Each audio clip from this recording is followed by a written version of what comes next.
On today's show, Chris Manning and I discuss a pretty loaded question. What could the Cleveland Cavaliers get for Darius Garland in a possible trade?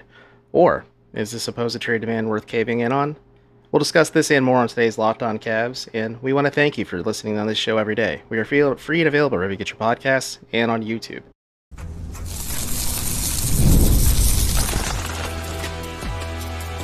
You are Locked On Cavs, your daily Cleveland Cavaliers podcast. Part of the Locked On Podcast Network, your team every day. Welcome back to Locked On Cavs. How you doing? Come on in and sit on down because on today's show, my soon-to-be retired co-host Chris Manning and I are about to talk about Cleveland's franchise point guard Darius Garland and his supposed trade demands. But before we get started, I want to let you know that today's show is brought to you by FanDuel. Today's episode is Make every moment more. Right now, new customers get $150 in bonus bets with any winning $5 bet. That's $150 with any winning $5 bet. Just visit FanDuel.com/lockedon to get started. For those who don't know, within seconds of the Cavs season ending, Shams Charania, Joe Vardon, and Jason Lloyd of The Athletic reported that Darius Garland's representation, Clutch Sports CEO Rich Paul, would discuss a potential trade with the team's front office, as in Cleveland's front office, if Donovan Mitchell decides to stay on a long-term contract extension. The report also noted that rival executives believe the Cavs will have to evaluate the fit of Mitchell and Garland seriously and ultimately may have to choose one or the other. With that said, we did talk about Mitchell likely re-signing this summer, and the question is now, should the Cavs cave and honor Darius Garland's supposed demands? Chris, I'm going to pass the buck to you. Do you think they should? I mean, if you're keeping Donovan, if that's what happens, then yeah, I think you owe it to Donovan to try to build the best team around him. And I think we're 2 years with those two guys, and it hasn't worked how it should. And this is a short-term league. This isn't a league where you have forever and a day to maximize what you have. You got to do it, and they haven't complemented each other as well as you would have thought. Even if they I don't think they hate each other by any stretch of the imagination or anything like that, but just basketball-wise, it hasn't worked.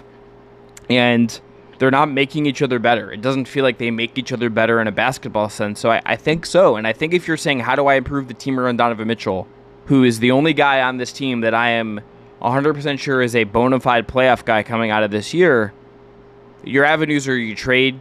You don't have a lot of picks because you traded them for Donovan Mitchell. So your moves are trade Darius Garland, trade Jared Allen, and trade Evan Mobley. I think this is absolutely on the table. It should be on the table, and it absolutely should be explored if not executed.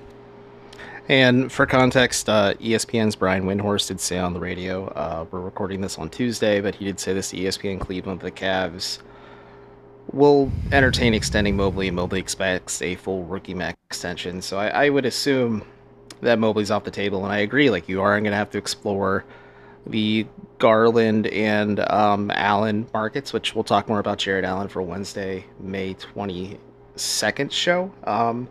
And we'll kind of focus in more on that then. But with Garland, it's a little tricky just because I agree. Like, they haven't complemented one another super like the way I think a lot of us maybe had hoped. There's been, I would say, a step backwards after how they coexisted meshed last year. I think there was a lot of your turn, my turn last year, and I think them trying to play more forcibly off the ball with, just turning into exaggerated your turn, my turn just kind of makes it hard to complement one another. And the end result is marginal at best. Like, with Darius Garland, Evan Mobley, and Jared Allen on this team, this is a play-in team, as we know.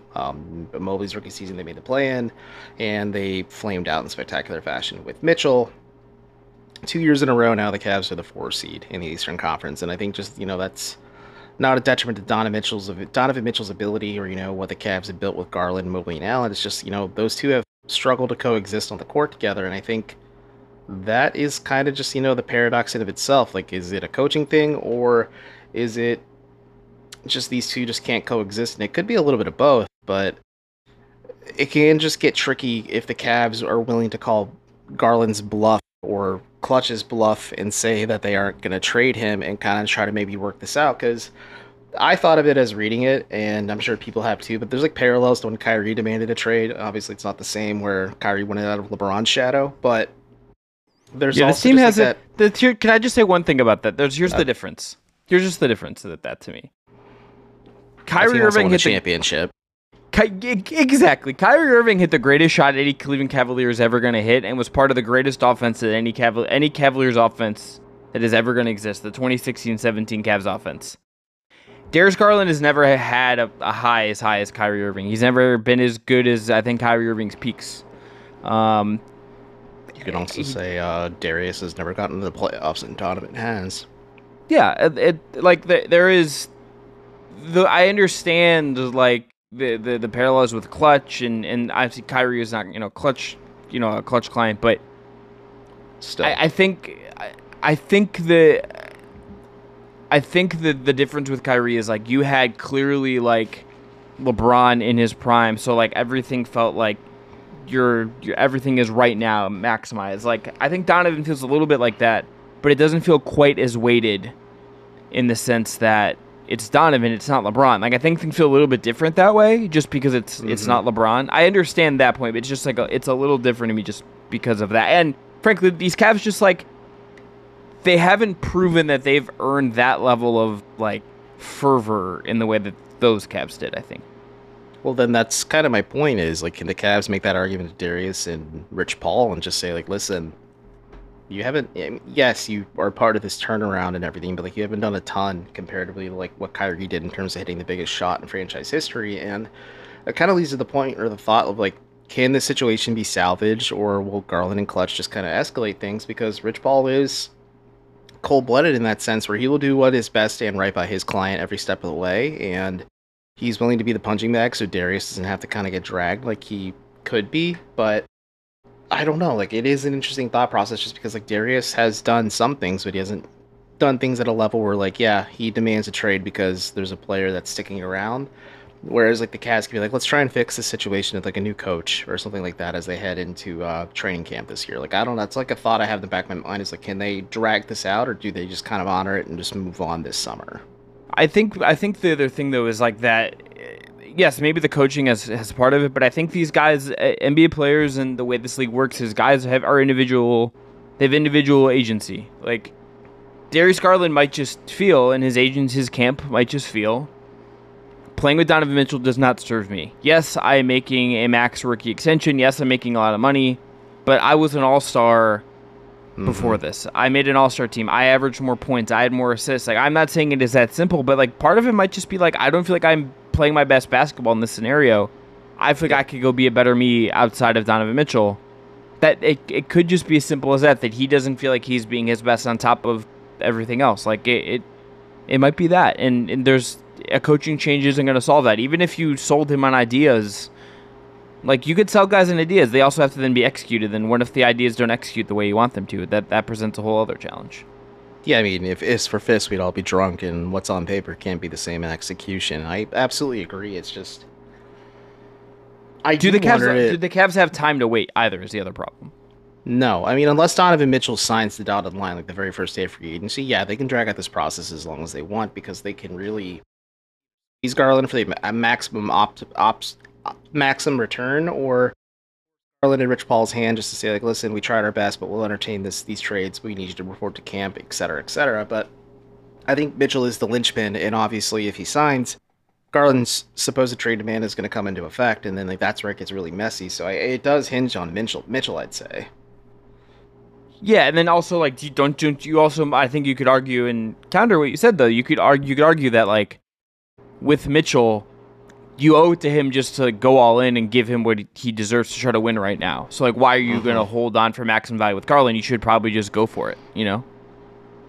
No, I agree. And on Darius' sides of things, like, people have been trying to inject their parasocial relationship with a point guard. And, like, this doesn't make sense. They hug and love each other. And, like Chris had noted, like, I don't think it's a personal thing. Like, I think these guys do like each other. Maybe it could be like a big brother, little brother thing. We won't find out until after anything happens. I mean, we might never.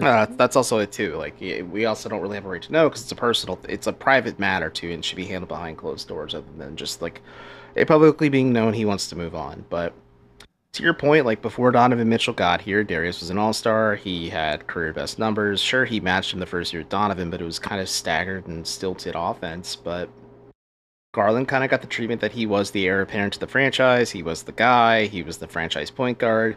And then they zagged when they should have probably zigged at times. I mean, no, absolutely 10 times out of 10 they trade for Donovan Mitchell. But from, like, an ego standpoint or a pride standpoint, I can understand maybe if like Darius is just kind of frustrated because this isn't a good situation for him playing wise if he feels that way. And also just like he might feel slighted by the fact that like was given the impression he was going to be one of the dudes for this franchise. Obviously him and Mobley with Allen making less money at that point just because of extensions and stuff. But I do wonder if he's just like, I'm kind of fed up and I'd rather just go play in a different situation. Like, that makes sense, too. Like, this is a very hard year for Garland, both on and off the court. Like, he might just want, like, a complete reset in a new situation, and that might be healthy for everyone. But I don't know. I just think... I agree that the Cavs don't really need to drag this out, just because I think... Also, it's a disservice to Garland, too, even though he's the one demanding the trade. But also, like, you want to do right by Mitchell right away, and also, like, kind of reaffirm Mitchell's commitment to this team and not maybe have him have second thoughts or kind of be looking elsewhere like, okay, I'll play out this year, but I'm already thinking about like demanding a trade next offseason. Like, you go all in as quickly as possible and we'll kind of see where it ropes out from there. I agree. All right, cool. Well, we'll talk about actual like Darius Garland destinations, including popular one in the San Antonio Spurs, but got to give a quick word from today's first sponsor, FanDuel.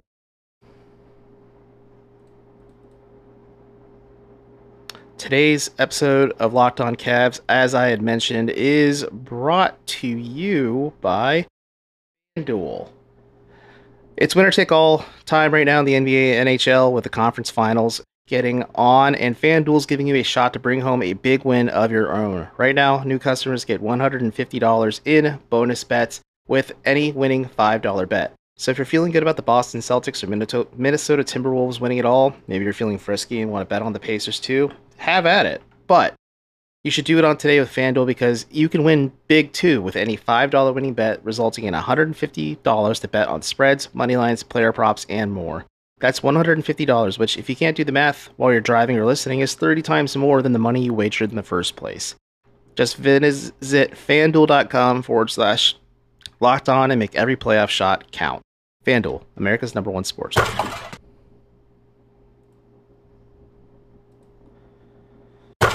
Welcome back to Locked On Cavs, your #1 podcast covering all things Cleveland Cavaliers. And while you're getting your fill-in on us, I gotta ask, are you watching Fox Sports or ESPN on your TV all day? Do you have it to turn down the volume with all that shouting?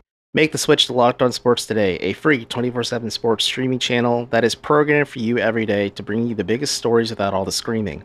And if you're listening to us, you know that best of all.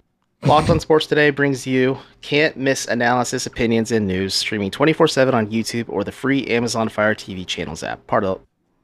We are, as everybody else, and Locked On Today is part of the Locked On Podcast Network, which, as you know, is your team every day.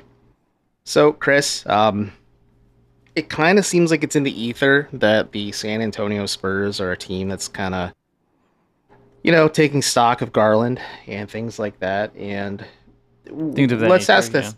Yeah, things of that nature. But like at surface level, just looking at the Spurs, do they make the most sense? I think they do, in my eyes, at least, of a possible Garland destination in the event the Cavs do trade him. It's one of them, right? I think it's the one that would give him like a lot of reign and a lot of freedom. Like, it's just a team that clearly needs him, right? Like, it's a team that clearly needs him to be him, which I think would appeal to Darius Garland. I don't, is the market exactly what he wants? I don't know if Cleveland for San Antonio is making the biggest difference for him, if that matters to him. I don't know how much it matters to him. But I will interject. I think the whole market thing is kind of a fallacy. Like, we talked about this a while back. Like, Donovan Mitchell's a private jet. He can fly to New York whenever he wants to catch a Mets game if he wanted to. Like, it's not that big a deal for guys. I think it does matter. Like, I do, but I think it just... Like, I don't think everyone... I think it just depends on the guy. Like, I do think it just depends on the guy. And it's different when it's, like, if you're close to... Like, Cleveland's very close to New York. Like, Donovan did say it's, like, it was closer for me to get from Cleveland to New York on a jet than it was, like, Utah to New York. Like, that does make a qualitative difference, just for what... Because you do spend, like, a lot of time in these cities. There's a reason guys just, like, dip out and all that stuff. Like, for Garland, if he wanted to go somewhere where he could just be himself, like, that would make sense to be in a way. And he could, like, they have the money for him. The question about, like, what you're getting back, I think, is an interesting one, as far as, like, what Cleveland is getting back there and what it does for them. But as far as like you're trying to get Garland and his team are trying to get him somewhere, or he wants to end up somewhere where, hey, I can go be me, and by the way, also get paired up with another really, I mean, arguably the best young talent in the league. I think unquestionably the best young talent in the league in Victor Wembanyama. Yeah, like, there you go. That's a pretty good landing spot for him. The first rookie to be named all defense, first team all defense. Like, yeah. Yep. Not a bad season for Wemby, of course. But I agree. I think when you look at the Spurs, they've tried to do a lot of different things at point guard. Like, they tried Trey Jones. They tried kid from Baylor. Sohan. Yeah, Jeremy Sohan. They don't have a point guard. They just don't. No, they don't have a true point guard on this team. They do have an overabundance of wings, which I think would kind of intrigue Cleveland, at least in terms of what worked last season and just whatever maximizes if it's just Donovan Mitchell on the floor is surrounding him and a big, whether that's Mobley or Allen, was shooting. And I think the Spurs have some interesting players. It's just how bold are the Cavs willing to be, just because it is fair that, like, when a trade demand is public, the team that is trying to negotiate a way to get the player out of there to satisfy their demand is at a slight disadvantage. It depends on who you're negotiating with, and the Spurs can be kind of tricky. But like, you like pie in the sky scenario, like if you're able to get like Devin Vassell, a draft pick or two from the Spurs, maybe even Malachi Branham included in the trade, like, yeah, that's an ideal scenario. But the problem is Devin Vassell is also probably like a core, not a core, probably is. He is a core guy for the Spurs. Like, he is a guy who, Vassell's also not as good as people. He's fine. He's okay. I think he's not. I mean, in terms of the wings that are tradable for the Spurs, I'd say he is number one on the list. Yeah, he's fine. Like, he's okay. Like, I think he's if you look at like the analytics on him, about like a little above league average in EPM, like league average in a bunch of efficiency stats. Like, he's okay. Like, he's a little small. That the creative stuff has not come along as much as you would want. I think he's a little slight defensively. I think like the wings that they have, it's like him, Keldon John, like all their wings are just all kind of fine. And it's like you got like the problem with the Spurs really, to me, with them as like a trade package team, is that like Vassell he already got paid and he's fine. Keldon Johnson got paid a little bit less, but he's fine. Sohan is like, I don't know what to do with him. And then like all the other guys, it's like, I don't know what you are and I don't know what you do. So it's like that's the problem with them. It's like you're relying on picks, which are those picks going to be good when they have Wembanyama, they have cap space. Like, Vassell is fine. He would be like a good role guy, but like, is that enough? Are you cool with that if you're Cleveland? Like, that's the question I think you're asking with any of this, is like, okay, are you exchanging Garland? Are you cool with exchanging Garland for what I think are going to be like well-paid role guys? Or are you cool with exchanging Garland? Are you trying to aim higher than that? And like, is his value that? I think that's maybe what we're going to find out here, is like, is Vassell, who I think is like an okay role guy, 2020 draft, like decent guy, big wing in terms of height, little slight. Is that enough for you? And if you say yes, then okay, you do it. But I think he's fine. I don't think he's not like you're not exchanging a guy who made an All-Star team. I think could make one again in the future for a guy who I don't think like Devin Vassell is going to make an All-Star team in the future.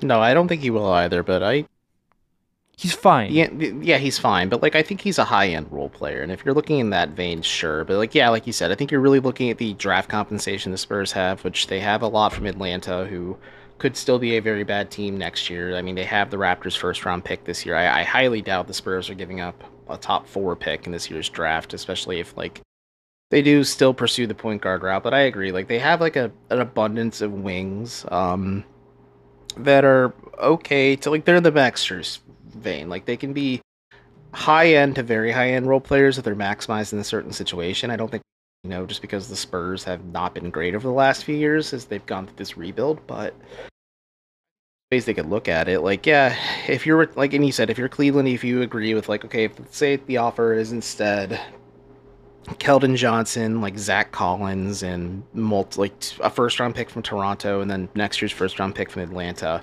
And if you're the Cavs, like, you can use those draft picks as leverage to maybe make a bigger move. If you use those role guys as leverage to make a bigger move as well, like, yeah, that could make sense on paper. But I think that's just the weird thing with Garland is like, it's kind of hard to gauge what his market is, because on paper, like, I agree, like, he does have the potential and probably will be an all-star again someday.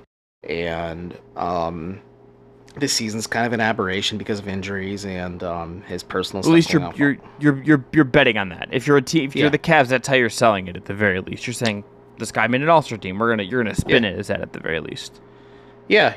And that's just like the weird thing about it is like, you can't fully gauge the whole situation because you just don't know like that. And, like I think that kind of circles back to the question of like, okay, the Cavs just make it like not the most attractive offer for Garland, and they may not feel really like realistically inclined to kind of move on from him and just kind of test the waters. But also like then it comes with the parallel of like what do we do to make Donovan Mitchell happy, and it just becomes like a bit of a ping pong thing, and it's hard for me to kind of figure out like I said, generally sat down and thought, I'm like, okay, the Spurs on paper make sense because they really need a point guard. I think there's other teams as well, but like the Spurs just make the most sense, and like you said, I think it's the ideal situation where you give Garland a partner where they will maximize each other, him and Wembanyama, in terms of just the playmaking and the passing. And I think Garland is, comfortable playing off the ball with a big man if they're using him similar to like some Evan Mobley stuff too. But like he's not going to be doing it all the time like he was with Mitchell on the floor. And the Spurs have like wings that are very comfortable not having the ball in their hands and getting it. But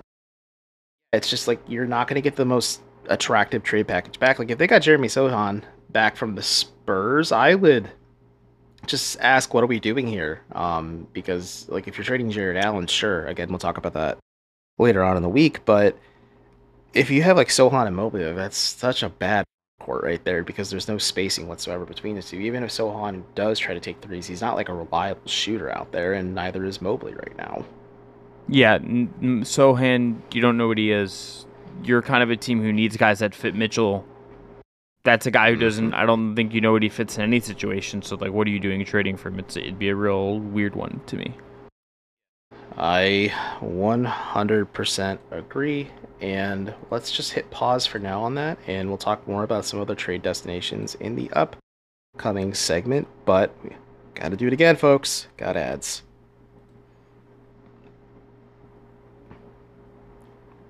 Today's episode of Locked On Cavs is also brought to you by Prize Picks. Prize Picks is America's #1 fantasy sports app with over 3 million members. It is the easiest and most exciting way to play to get in on the action while watching your favorite sports and players. You just pick more or less on 2 or more players and stats when watching the winnings roll in. Prize Picks has something for every sports fan, from basketball and hockey to League of Legends and everything in between. You can pick a group of LeBron James, Caitlin Clark, Connor McDavid, and even Mordekaiser all in the same entry. Download the app today and use the code LOCKEDONNBA for a first deposit match up to $100. Again, download the Prize Pick app today and use code LOCKEDONNBA for a first deposit match of $100. Prize Picks. Pick more, pick less. It's that easy.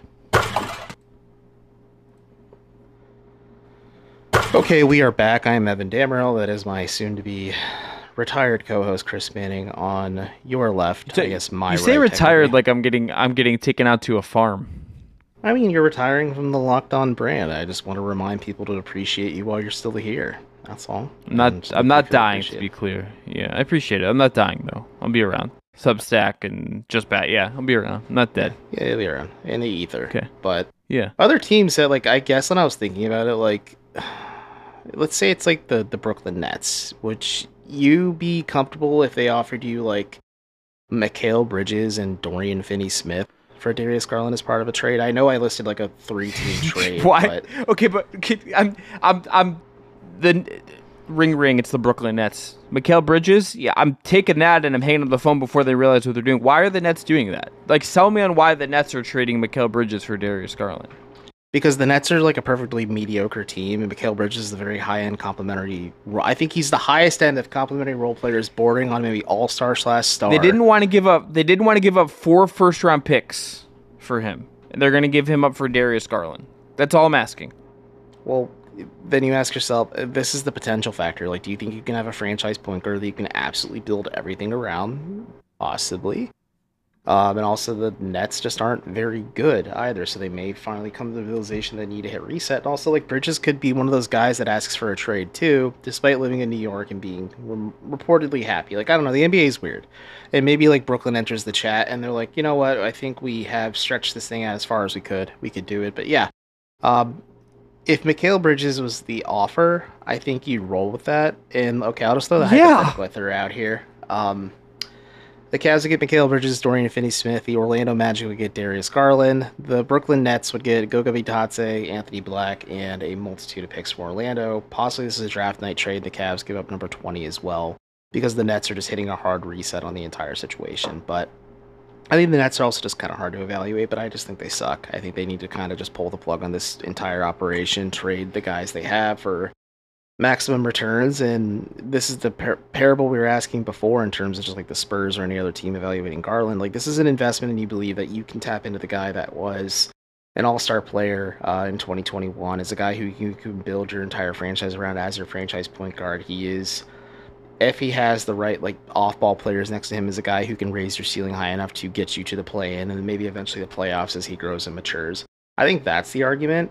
But I also just can understand your sentiment because, like, Mikal Bridges is the ideal return if you're the Cavs. Like, that is your preferred option, but you have to ask, like, what are the Nets willing to give up? And then, like, that turns into the murky conversation of, geez Louise, the Nets do not have really anything else that is enticing outside of Mikal Bridges that is, like, immediate needs for the Cavs. Yeah, I don't think the Cavs are getting Bridges. That's what I put Dream on it. This is like, did you do like hallucinogen, like some like hard narcotics and like wake up in a different reality and this happens? This just does. I don't think this is realistic. Fair enough. Well, let's just think about Garland. I said the most likely return the Cavs would get for Garland, if like looking at just the market right now, like I feel like they would just, if the team rushes it, like it could be a Brandon Ingram type return where like it's a Ingram from Garland swap with New Orleans, or it's Keldon Johnson. But let's just talk about the teams, I guess. Like, would you hate the fit for Garland with Orlando, a team that clearly needs a guard that can hit threes and handle the basketball because they don't have any of those shooting threats? But I think you have to look at it as like, if we're locked in, I think we have to look at it as like, yeah, what are you getting back? And I think you have to look at it in two ways. If you're the Cavs, you have to acknowledge that like you're probably dealing him because it just hasn't fully worked. And number two, you have to understand he's somewhat of a distressed asset. He just is. Like he's had a really bad year, and even if you want to bet on his bounce back, and you will sell that way, and that's what you'll argue. And you know, if and when Kobe Altman speaks at the end of the for his end of the season mid availability, he'll say, you know, we believe in Darius, all this stuff, and we believe his best basketball is ahead of him, all that stuff. Like, he will get viewed as a distressed asset because he had such a down year, and the year before wasn't his best either. You will, like, it's just the reality. So, like, something like a Brandon Ingram swap where it's like two guys who have had kind of runs here, like, that to me is the parameter we're looking at. If it's like Keldon Johnson, like, what are the Spurs adding to that would be my question. That's fair. And, like, even looking at the Magic now, like, your return would be, like, they're not, the Cavs don't want Wendell Carter Jr., the Magic are not trading Paolo Banchero or Mo Wagner, or sorry, not Mo Wagner, Franz Wagner and Mo Wagner too, let's just say it like that. Like, maybe you get Jalen Suggs out of a return from Orlando, and, like, it's a combination of that and Jonathan Isaac. Like, is that enough for you if you're Cleveland? No, you have to more if you're going to sell high on Garland as high as you possibly can, and just try your darndest to get that possible return. And I think that's just where the muddiness of it gets is, yeah, Garland it's a good way to put a distressed asset. Like, what can he get you in a possible return? I think that's a completely valid question. And it also depends on how the rest of the league feels about Garland too, because, like, I think he is a fun plug-and-play option for a lot of teams that need, like, a three-point shooting point guard that can handle the ball very creatively. But it's just would have a public trade demand. He didn't have a good season last year, so I agree. I think, like, if you had to swap two guys that are just kind of having a down year and probably need a change in scenery, especially if, like, just the relationship is soured for them personally, yeah, I think an Ingram for Garland swap works. But even, like, just looking at these teams, and I think that's just kind of something I'm glad you brought it up, is just like, okay, how much are the Cavs willing to accept for Garland, or is how much is a team willing to give up for Garland? Because no team is going to be willing to give up their best players for a guy who had a down year last year who is also demanding a trade.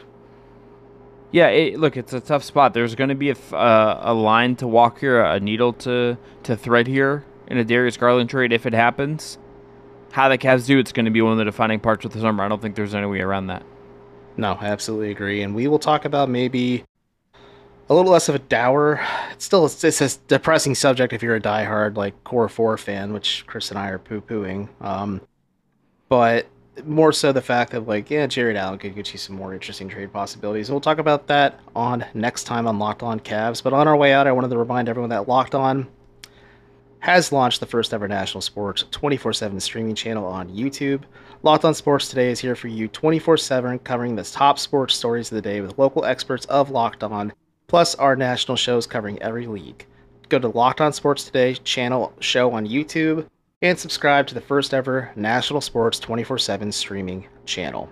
I'm Evan Dammarrell. He's Chris Manning. We'll be back soon to talk more about Locked On Cavs. Great.